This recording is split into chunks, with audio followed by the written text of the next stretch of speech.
Comme nous l'avons vu, l'objectif de la compensation écologique est de réaliser des gains de biodiversité qui doivent compenser les pertes causées par un projet d'aménagement. Pour cela, il est nécessaire d'établir précisément quel type de biodiversité, par exemple quelles espèces ou écosystèmes, sont impactés négativement par l'aménagement. La biodiversité se définit techniquement comme la somme de l'ensemble des espèces sur Terre, la diversité de leurs gènes et les écosystèmes dont elles font partie.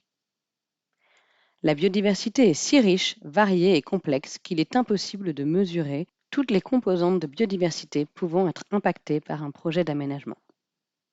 De ce fait, lorsqu'on mesure les pertes et gains en biodiversité, on doit donc simplifier cette tâche et identifier ce qui déclenche le besoin d'une compensation écologique, comme cela a été expliqué dans la deuxième vidéo.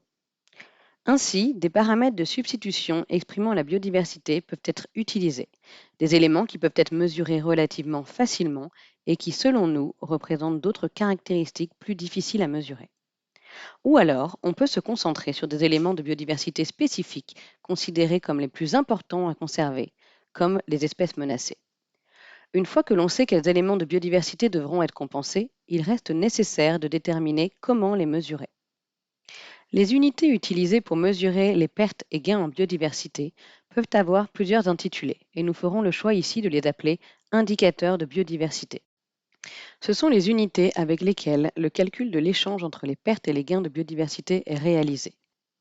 Au travers du principe d'équivalence de la compensation écologique, les pertes ne peuvent être compensées que par des gains de même ampleur et du même type de biodiversité et mesurés avec les mêmes indicateurs. Les principaux indicateurs de biodiversité sont des mesures de qualité d'habitat pour une espèce spécifique, d'état de la végétation et des mesures de diversité, abondance et de densité d'espèces. Les indicateurs sur les espèces peuvent mesurer l'abondance de l'espèce ou même la superficie ou l'étendue sur laquelle l'espèce est présente. Si l'abondance de l'espèce ou la superficie sur laquelle l'espèce est présente sont difficiles à estimer de manière fiable, parce que l'espèce est rare, cryptique ou que son nombre d'individus fluctue dans le temps sur un site donné, alors des indicateurs basés sur l'habitat peuvent aussi être utilisés.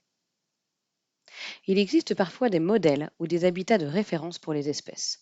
Ils sont déterminés au travers des caractéristiques et des fonctionnalités essentielles de l'habitat pour l'espèce considérée. Ces habitats de référence et leur représentativité peuvent alors servir à estimer la qualité ou l'importance d'un territoire donné pour ces espèces. Il est fréquent que les informations manquent ou que les habitats de référence ne soient pas identifiables. Il faut alors développer des indicateurs dédiés de qualité d'habitat. Lorsqu'on étudie une espèce donnée, il est important de considérer que la notion de qualité d'habitat doit intégrer et refléter des préférences ou des besoins que cet habitat peut apporter à l'espèce considérée. Il arrive ainsi parfois que même une formation végétale dégradée, comme des arbres creux, peut malgré tout encore constituer un habitat très important pour une espèce. La qualité de l'habitat est généralement estimée en unités de surface, et donc l'indicateur utilisé pour comparer les pertes et les gains est une mesure de surface pondérée par la qualité de l'habitat. Par exemple, 10 hectares d'une qualité d'habitat équivalente à 80% de la qualité d'habitat optimale pour une espèce donnée seraient évalués à 8 hectares qualité. Pour un écosystème, l'indicateur le plus simple est celui de la superficie ou de l'étendue.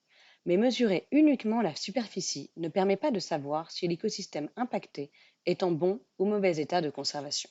Les indicateurs basés sur la végétation sont donc souvent utilisés pour évaluer l'état de conservation ou de dégradation de celle-ci par rapport à un exemple intact ou non perturbé de ce même type de végétation ou écosystème, alors considéré comme l'état de référence. Ces indicateurs sont aussi généralement exprimés sous la forme d'une mesure de surface pondérée.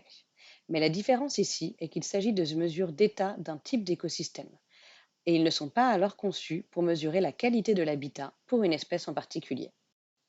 Pour être capable d'utiliser ces indicateurs de superficie pondérée pour comparer les pertes et les gains d'un type d'écosystème, deux éléments sont nécessaires. Une classification des types ou typologies d'écosystèmes et un ensemble de valeurs de référence concernant les formations végétales présentes dans chaque type d'écosystème. De cette manière, l'état de conservation d'un site étudié par rapport à l'état de référence peut être calculé. Et les changements de cet état, dus à l'impact d'un projet d'aménagement, mais aussi à la compensation écologique, peuvent être estimés.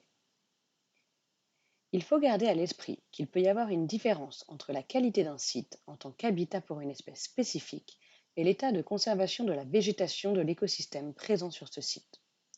Parfois, nos mesures des espèces d'habitat ou de la végétation peuvent être utilisées comme paramètres de substitution, en espérant qu'ils reflètent aussi d'autres caractéristiques de la biodiversité présente et qui interagissent avec ces paramètres ou en dépendent. Au travers de ces paramètres de substitution, l'objectif visé est de mesurer plusieurs caractéristiques de l'habitat afin que l'indicateur obtenu puisse aussi refléter la présence d'autres plantes et animaux qui dépendraient de ces caractéristiques. Le risque d'utiliser un paramètre de substitution est qu'il peut ne pas représenter d'autres éléments de biodiversité pourtant importants sur un site donné. De plus, lorsque de nombreuses caractéristiques d'habitat sont combinées en un indicateur composite ou synthétique, il est possible que l'augmentation d'un des éléments de l'indicateur se substitue à un autre élément, même si les deux éléments sont de la même importance écologique. De plus, pour un indicateur de surface pondéré, la surface et l'état de conservation ou qualité peuvent être substitués.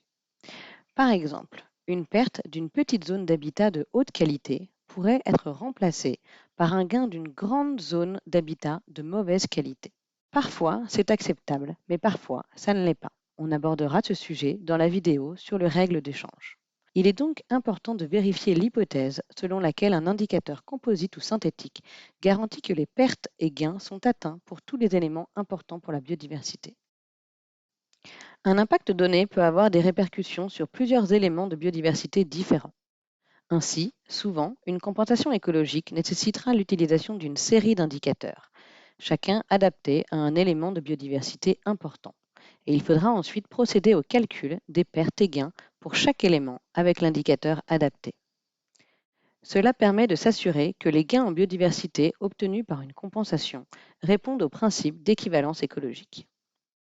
Une fois que l'on connaît les espèces et les écosystèmes pour lesquels les impacts doivent être compensés et les indicateurs à utiliser pour mesurer les pertes et les gains pour ces espèces et écosystèmes, il faut passer à l'étape suivante, qui consiste à estimer l'ampleur du gain de biodiversité attendu pour la comparer à l'ampleur de la perte pour chaque élément de biodiversité impacté.